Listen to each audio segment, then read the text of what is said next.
Hi, today we're going to make Korean pancakes. This is a great recipe if you've got old vegetables in your fridge. Pretty much anything can go in these pancakes. This is a savory pancake, so we often eat it. My husband and I, we eat it for dinner sometimes, but sometimes it's just a side dish. And we've brought it to parties and everybody seems to really love them. So we're going to do a very traditional method today. As you can see, I'm not Korean, but I've eaten this in lots of Korean recipes. I think we're going to edit that out. But we're going to use kimchi. Kimchi is fermented cabbage. It's got all sorts of great stuff in it. It's got garlic, it's got ginger, it's got onions, and it's got Korean chili powder in it. We'll probably do a video making kimchi at some point, so stay tuned for that. But for now, we've just got this kimchi, and this recipe is really good for old kimchi.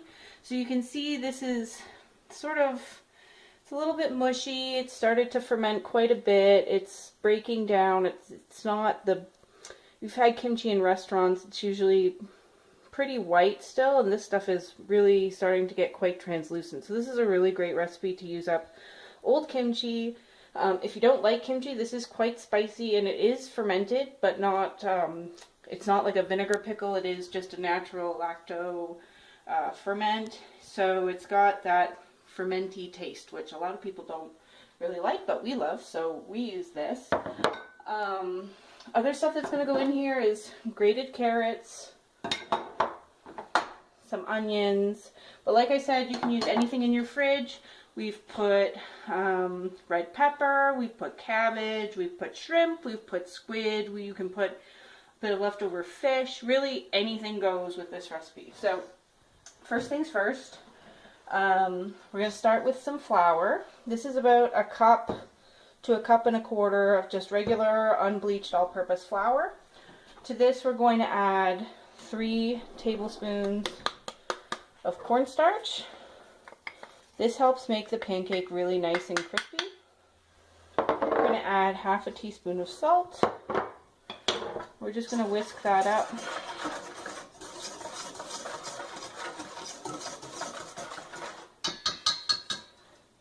We're going to put in an egg, but actually first what I'm going to do is I'm going to put in, this is just kimchi juice. A lot of the time when you're using old kimchi especially, you get a lot of juice.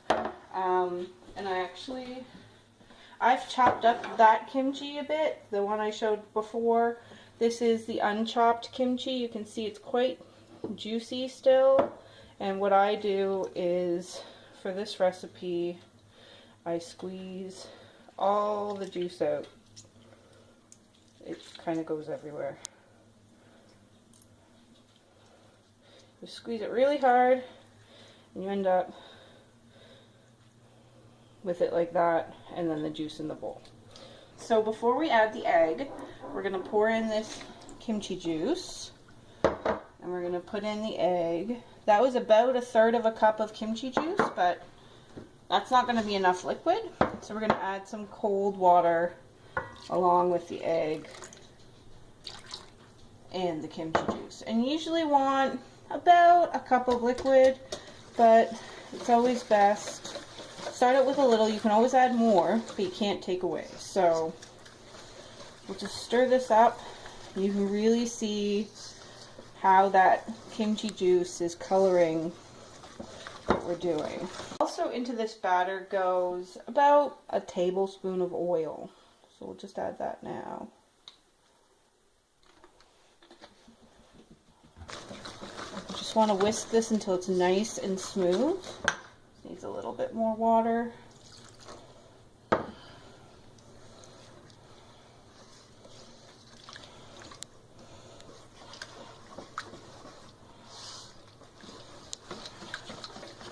just going to stir that up really, really nicely.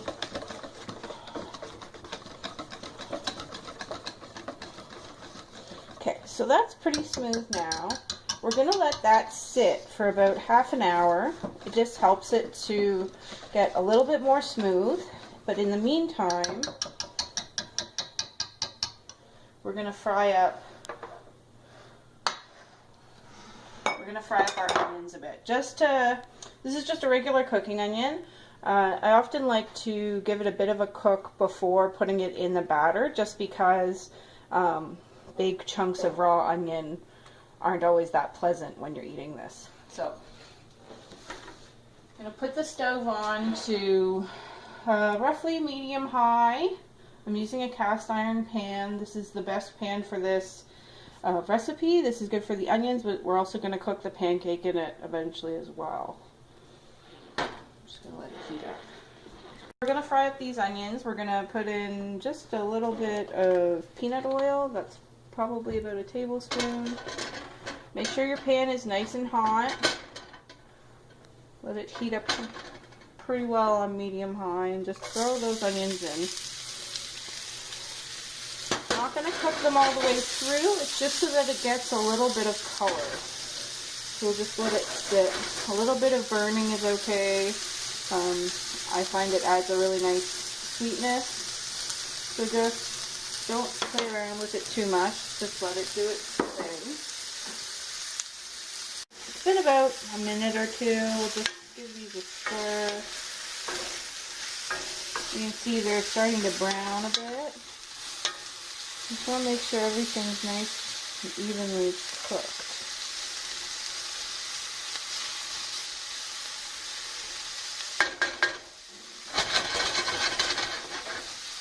Giving your pan a shake like that really helps sort of spread things out evenly. Like I said, it doesn't take long. We don't need much color on this. It is going to be cooked again in the pancake, but this is just nice to get a little bit color, a bit of depth of flavor to it, and not less, you know, raw oniony taste, and more, you know, a little caramelized onion deliciousness. Better for first dates too.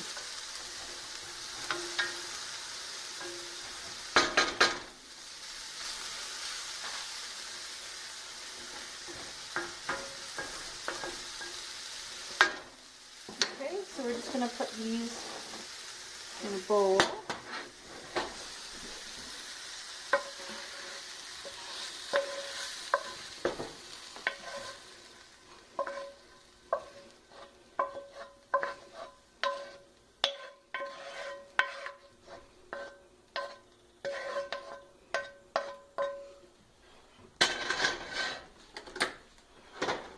We're going to take these back over to our batter, which is now sat for about half an hour. And we're going to throw those in there. That was just one onion, one regular cooking onion. I've got one relatively large carrot, just grated, finely grated. That helps to, you can do them bigger, but this way I find they get nice and cooked inside the pancake. You don't have a crunchy carrot pancake going on. And then our kimchi, this is about a cup of chopped kimchi, which of course I squeezed the kimchi juice out of it already, so after all that it was about a cup. Put that in the batter, and then we just mix it up. It's gonna be a pretty chunky batter. The batter is really just there to hold it all together.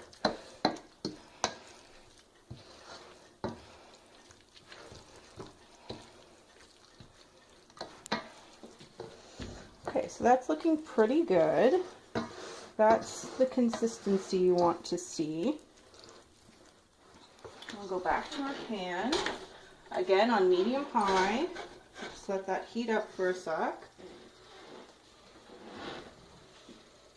This is just peanut oil, but you can use really any oil. I might not use olive oil, it tends to burn, but any sort of higher smoke point oil. I've used grapeseed oil, safflower oil you could use as well. So a nice coating of oil, because you want this to get nice and crispy. Again, it's on medium-high for now, but we're going to turn it down. These take about 5 minutes aside to cook, So you want them cooked all the way through. They can be kind of mushy if you try and rush it, so it's best just to be patient and cook it for roughly 5 minutes aside. I usually start out on a bit higher heat, but you turn it down after a bit. So just put it in the pan and spread the batter out. It is a pretty thick batter. You can do these smaller. The larger they get, the harder they are to flip. So if you're just starting out, maybe go a little bit smaller. Our stove is not level, so all the oil tends to go to one end of the pan, so I usually just rotate the pan from time to time. So I'm just going to keep the stove up just a little bit higher for a little longer. You can see it's starting to sizzle around the edges. You might want it a little hotter. I might have rushed it a bit, but all is not lost. I'll just keep it on a bit higher heat for a little longer. Okay, so the pancake's frying up really nicely now. It's been maybe a minute and a half, so I'm just going to turn the heat down to medium. You can start to see it bubbling up through here and the color is changing a bit. You want a good portion of this pancake looks like that. That's when we'll flip it. We want to get it cooked at least half of the way on one side, and then we'll flip it and cook it the rest of the way through.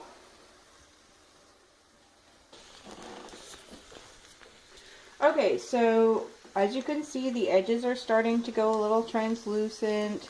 Sort of the middle is too. That means this part is starting to get cooked. You can see little holes in the pancake where steam is coming out. So we're just going to flip it now. This is the tricky part. Like I said, don't feel like you have to start with a big one at first. Little ones are fine too. That's a really nice crust on it. It's nice and crispy here. These burny bits, that's fine. They taste fine.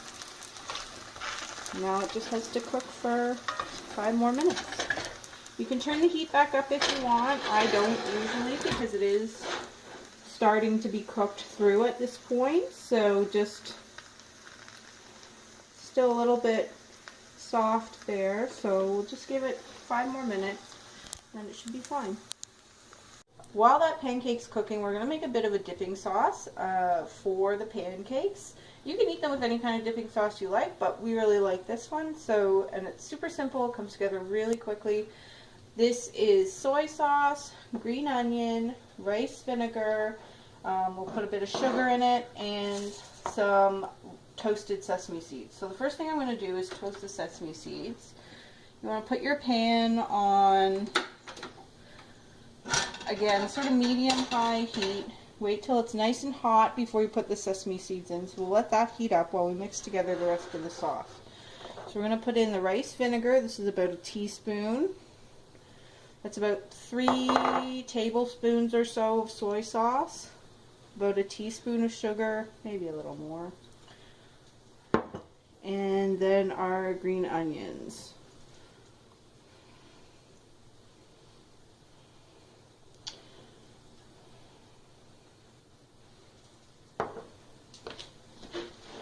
Okay, so we're going to whisk all that up so the sugar dissolves.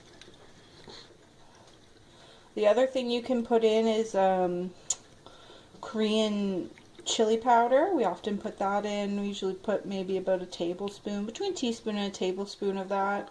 You can get that in any Korean grocery store. I have also found it in the Chinese grocery stores in Halifax, or you can always buy it online on Amazon.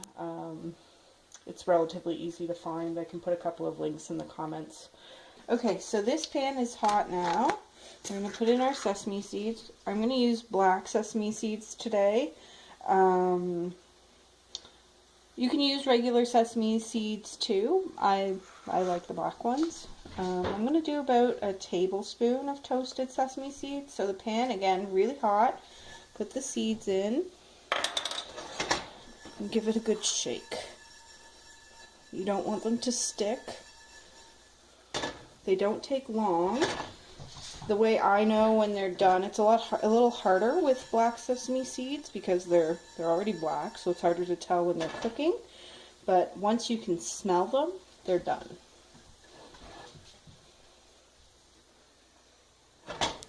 Just another minute. If you cook them for too long, they'll start to pop. So once they start to pop, that's also a good sign that they're ready to use. But I find the smell method works a bit better because once they start to pop, they might be burning. You don't want that burnt taste.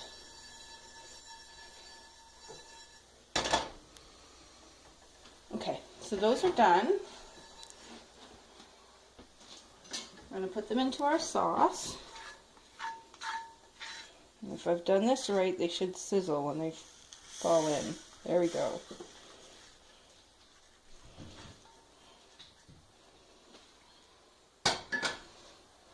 And just mix that up. And that's your dipping sauce. I think that pancake is just about ready, so we'll go back to that now. Just take a quick...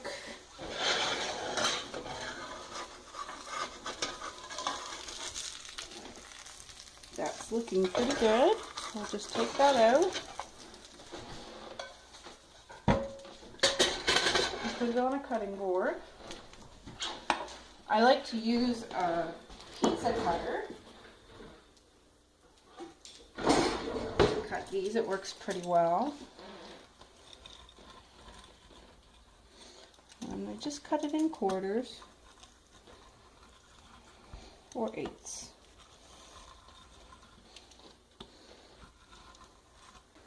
And we'll just grab our dipping sauce, we'll put it on a plate. We'll just arrange these nicely on the plate.